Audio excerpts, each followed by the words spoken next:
The outer world of things. Circumstances are combinations of thought and the outer conditions and actions of others, in which each man is involved, are intimately related to his own mental needs and development. Man is a part of his surroundings. He is not separate from his fellows, but is bound close to them by the peculiar intimacy and interactions of these, and by those fundamental laws of thought which are the roots of human society. One cannot alter external things to suit his passing whims and wishes, but he can set aside his whims and wishes. He can so alter his attitude of mind towards externals that they will assume a different aspect. He cannot mold the actions of others towards him, but he can rightly fashion his actions towards them. He cannot break down the world of circumstance by which he is surrounded, but he can wisely adapt himself to it, or find a way out and to enlarge the circumstances by extending his mental horizon. Things follow thoughts. Alter your thoughts, and the things will receive a new adjustment. To reflect, truly the mirror must be true. A warped glass gives the back an exaggerated image. A disturbed mind gives a distorted reflection of the world. Subdue the mind, organize and tranquilize it, and the more beautiful image of the universe, a more perfect perception of world order will be the result. Man has all power within the world of his own mind to purify and perfect it, but his power in the outer world of other minds is subject and limited. This is made plain when he reflected, each finds himself in a world of men and things, a unit amongst myriad and similar units. These units do not act inde- independently and dispolitically, but responsibly and sympathetically. My fellow men are involved in my actions, and I will deal with them. If what I do be amends to them, they will adopt protective measures against me. As the human body expels its morbid atoms, so the body politic instinctively expurgates its recalcitrant members. Gosh, it's like many vocabularies and I've never seen because it was written 100 years ago. That's why it's kind of hard, but it's fun. Okay, you're wrong. After all, so many wounds inflicted on this body politic, and the healing of its wound will be your pain and sorrow. This ethical cause and effect is not different from the physical cause and effect with which the simplicity is acquainted. It is but an extension of the same law, its application of the large body of humanity. No act is elf-proof. Your most secret deed is invisibly reported. Its good being protected in joy. Its evil destroyed in pain. There is a great ethical truth in the old fable of the book of life, in which every thought and deed is recorded and judged. It is because of this that your deed belongs not alone to yourself, but to humanity and the universe, that you are powerless to avert external effects, but are all powerful to modify and correct internal causes. And it is also because of this that the perfecting of one's own deeds is man's highest duty and the most sublime accomplishment. The obverse of this truth, that your part is to obey external things and deeds, as the external things and deeds are powerless to injure you. The cause of your bondage as of your deliverance is within. The injury that comes to you through others is a rebound of your own deed, the reflex of your own mental attitude. They are the instruments, you are the cause. Destiny is ripened these, the fruit of life, both bitter and sweet, is received by its man in just measure. The righteous man is free, none can injure him, none can destroy him, none can rob him of his peace. His attitude towards man, born of understanding, disarms their power to wound him. An injury which they may try to inflict rebounds upon themselves to their own hurt, leaving him unharmed and untouched. The good thing, the good that goes from him is in a perennial fount of happiness, his external source of strength. Its root is serenity, its flower is joy. Okay, the harm which man sees in the action of another towards him, say, for instance, an act of slander, is not in the art itself, but in his attitude of mind towards it. The injury and unhappiness is created by himself, and subsist in his lack of understanding concerning the nature and the part of these. He thinks the act can permanently injure or ruin his character, where else it is utterly void of any such power. The reality being that the deed can only injure and ruin the doer of it. Thinking himself injured, the man becomes agitated and unhappy, and takes great pains to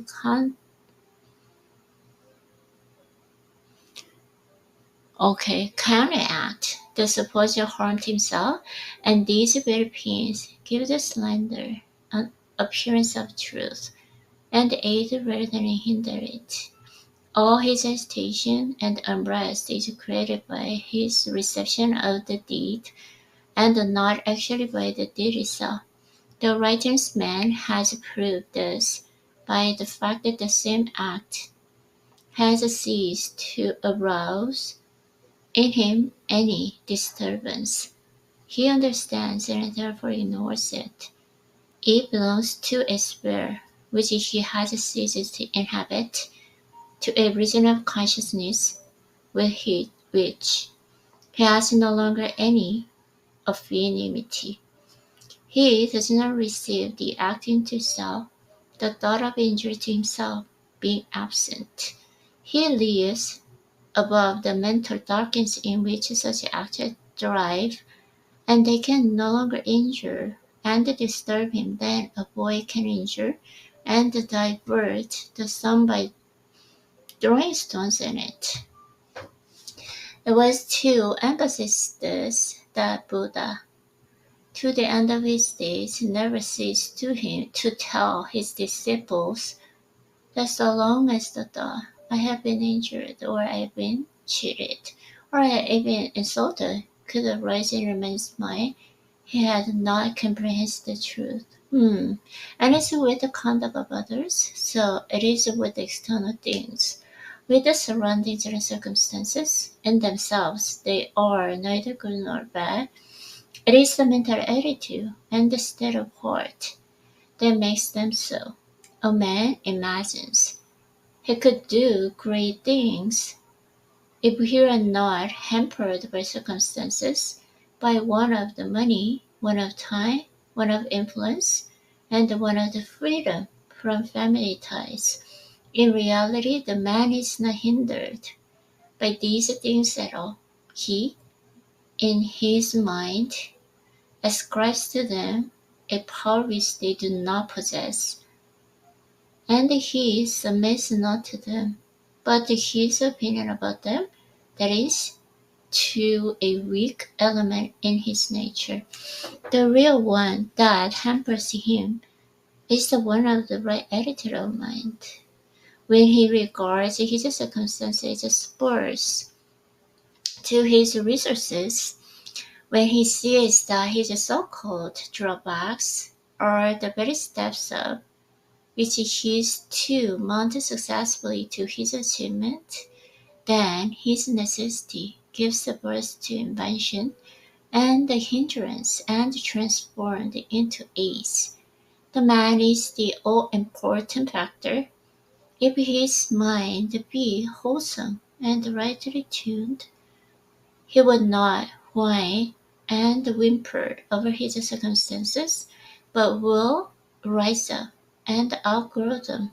He who complains of his circumstances has not yet become a man, and necessity will continue to prick and lash him till it rises into manhood strength, and then she will submit to him. Circumstances in a severe taskmaster to the weak, an obedient servant to the strong.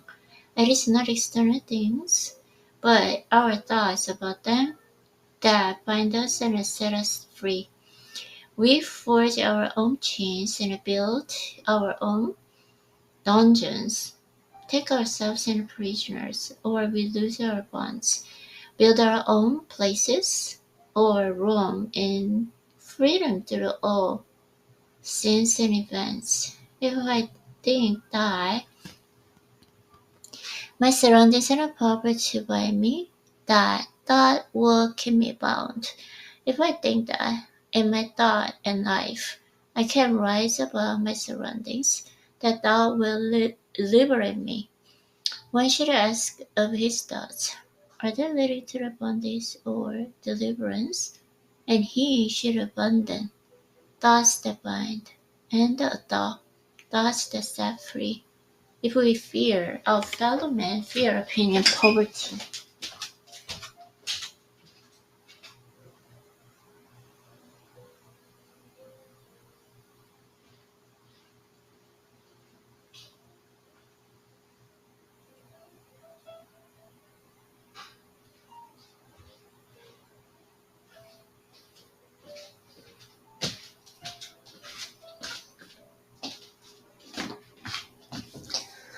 Okay, where is it? Okay. My thought and life, I can rise above my surroundings, that thou will liberate me. When should I ask of his thought, are they leading to bondage or deliverance? And he should abandon thoughts and blind and adopt thoughts that set free. If we fear out fellow men, fear opinion, poverty, the withdrawal of friends and influence, then we are bound indeed, and cannot know the inward happiness of the enlightened, the freedom of the just. But if in our thoughts we are pure and free, if we see in lives and reactions and reverses and nothing to cause us trouble or fear, but everything aids us in our progress, nothing remains that can prevent us from accomplishing the aims of our life, for then we are free indeed. Habits. It's just labor and it's freedom. Man is subject to love habit. Is he then free? Yes, he is free. Man did not make life in its laws. They are eternal. He finds himself involved in them, and he can understand and obey them. Man's power does not enable him to make laws of being. It subsisted in discrimination and choice. Man does not create a one jot of universe conditions or laws. They are the essential principles of things, and are neither made nor unmade. He discovers and makes them. Ignorance of them is at the root of worshipping. 2. Defy them is folly and bondage. Who is the freer man? The thief? Who defies the laws of his country, or the honest citizens? Who obeys them? Who, again, is the freer man? The fool, who thinks that he can live as he likes, or the wise man who chooses to do only that which is right. Man is in the nature of things, a being of habit, and this this he cannot alter, but he can alter his habits. Oh, he cannot alter the law of his nature, but he can adapt his nature to the law. No man wishes to alter the law of gravitation, but all men adapt themselves to it. They use it by bending to it, not by defying or ignoring it. Men do not run up against the walls or jump over precipices of the hole the law will utter for them. They walk alongside the walls and keep clear of the precipices. Man can no more get outside the law of habit than he can get outside the law of gravitation, but he can employ it wisely or unwisely. As a scientist and inventor master the physical forces and the laws by obeying and using them, so wise men master the spiritual forces and the laws in the same way. While the bad man is with the slave of habit, the good man is its wise director and the master, not its maker. Let me reiterate, nor yet its arbitrary commander, but its self-disciplined user, its master by virtue of knowledge grounded on the obedience. He is the bad man whose habits of thought and actions are bad. He is the good man whose habits of thought and action are good. The bad man becomes the good man by transforming and transmuting his habits. He does not alter the law, he alters himself. He adapts himself to the law. Instead of submitting to selfish indulgences, he obeys moral principles. He becomes a master of the Lord by enlisting the service of higher. The law of habit remains the same, but he is changed from bad to good by his readjustment to the law.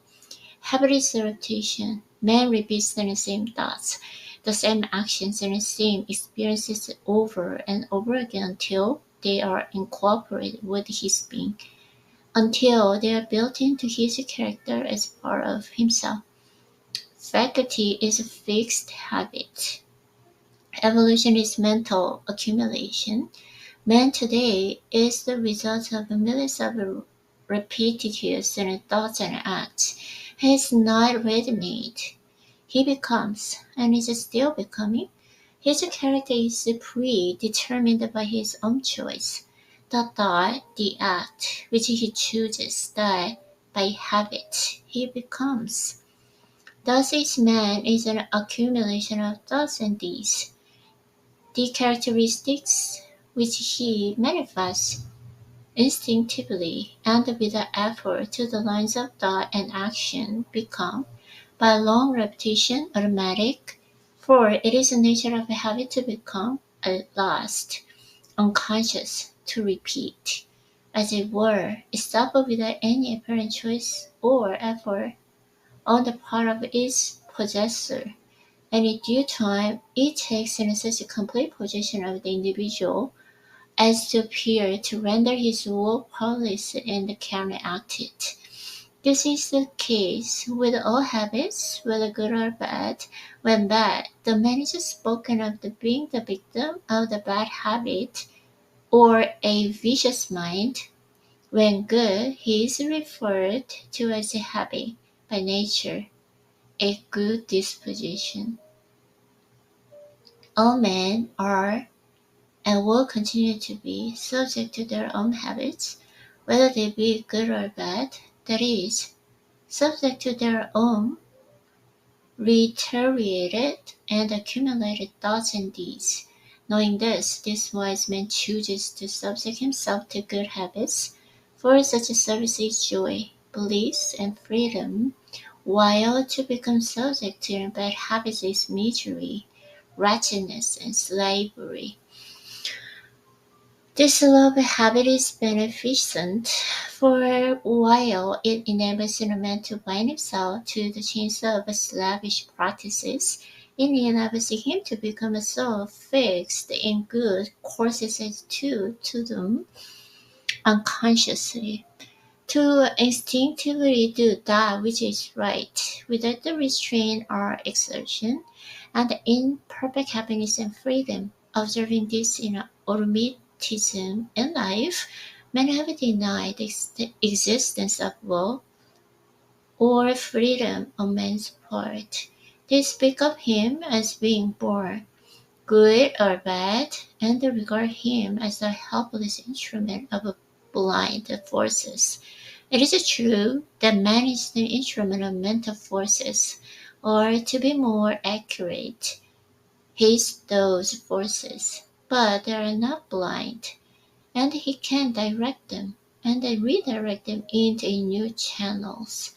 In a word, he can take himself in hand and reconstruct his habits. For that, it is also true that he is born with a given character. The character is the product of numberless lives, during which he has been slowly built up by choice and effort, and in this life it will be considerably modified by new experiences.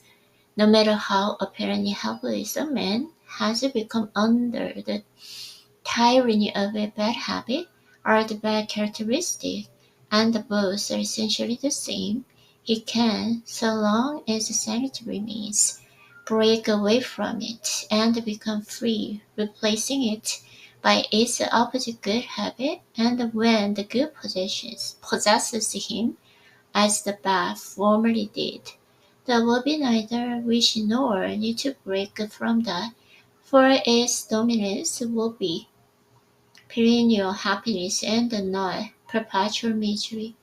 That which a man has formed within himself, he can break up and reform when he so wishes and wills, and a man does not wish to abandon a bad habit so as when he regards it as pleasurable.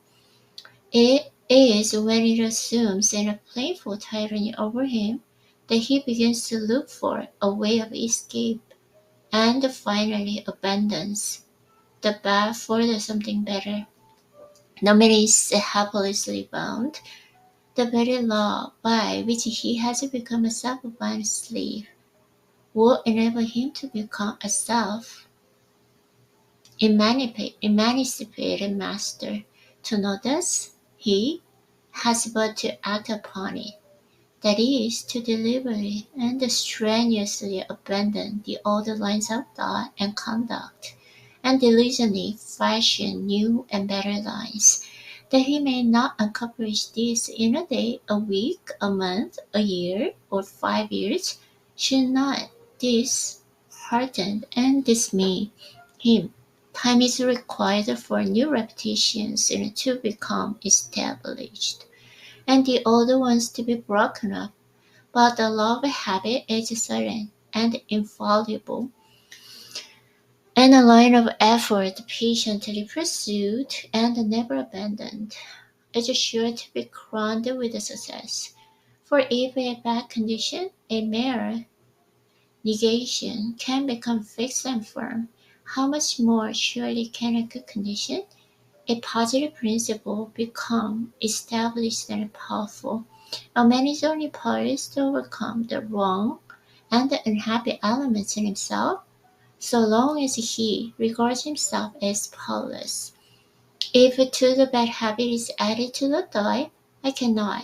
the bad habit will remain. Nothing can be overcome until the thought of powerlessness is uprooted and abolished from the mind. The great stumbling block is not habit itself, it is the belief in impossibility of overcoming it. How can a man overcome a bad habit? So long as he is convinced that it is impossible, how can a man be prevented from overcoming it when he knows that he can, and he determined to do it? And the dominant thought by which man has enslaved himself is the thought, I can overcome my sins. Bring this thought out into the light in all its nakedness, and it is a central belief in the power of evil with its other pole.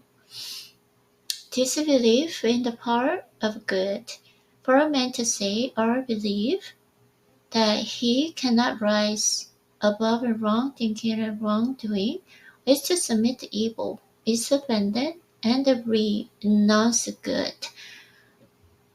By such thoughts and such beliefs, man binds himself by their opposite thoughts and opposite beliefs. He sets himself free. He changes the attitude of mind, changes the character, the habits, the life. Man is his own deliverer. He has brought about his thraldom. He can bring about his emancipation. All through the ages he has looked, and is still looking, for an external deliverer, but he still remains bound. The great deliverer is within. He is the spirit of truth, and the spirit of truth is the spirit of good, and he is the spirit of good who dwells habitually in good thoughts and their effects good actions.